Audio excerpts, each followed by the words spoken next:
حضرت عمر فاروق رضی اللہ تعالیٰ عنہ ارشاد فرماتے ہیں کہ جو ریاست مجرموں پر رحم کرتی ہے وہاں کے بے گناہ لوگ بڑی بے رحمی سے مرتے ہیں۔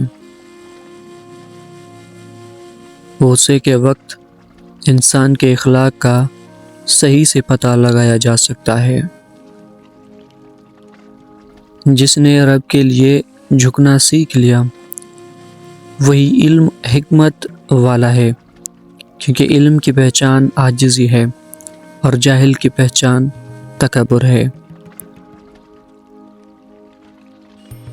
اچھے ہم سفر کا ساتھ انسان کو مشکل راستوں میں بھی تھکنے نہیں دیتا۔ بد کرداروں کے ساتھ نہ رہو ورنہ تم بھی بد کردار بن جاؤ گے۔ مجھے اس دن سے خوف ہوتا ہے جس دن کفار اپنے باطل ہونے پر فخر محسوس کرنے لگیں اور مسلمان اپنے ایمان پر شرم محسوس کرنے لگیں۔ سب سے بدبخت حکمران وہ ہے جس کے ہاتھوں اس کی ریاست تباہ ہو جائے۔ سب سے زیادہ عقل مند شخص وہ ہے جو اپنی بات کو اچھی طرح سے ثابت کر سکے۔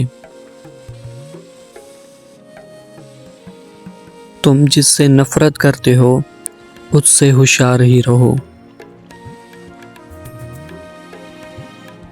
مقدمات کا فیصلہ جلد ہی کرنا چاہیے تاکہ دعویٰ کرنے والا دیر کے باعث کہیں اپنے دعوے کو مجبوراً ترک نہ کر دے۔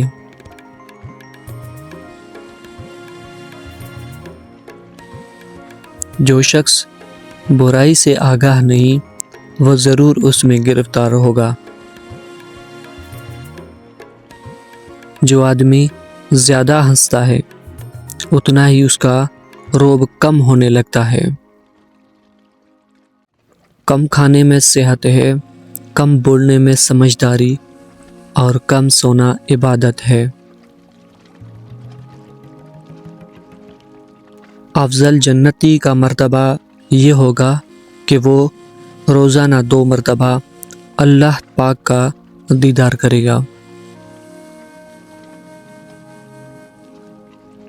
جس شخص پر نصیحت اثر نہ کرے تو وہ جان لے کہ میرا دل ایمان سے خالی ہے۔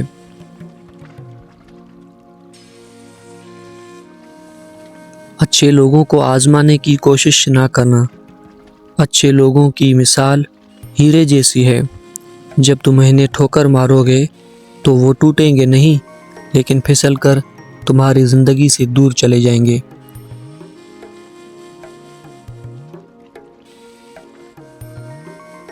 سچے دل سے توبہ کے وقت گرنے والا ایک ہی آنسو پوری دوزخ کی آگ کو بجھانے کی طاقت رکھتا ہے۔ عادتیں شروع میں کچے دھاگے کی طرح ہوتی ہیں مگر بعد میں یہ لوہے کی تاروں کی مانند ہوتی ہیں جن میں انسان جکڑ کر رہ جاتا ہے۔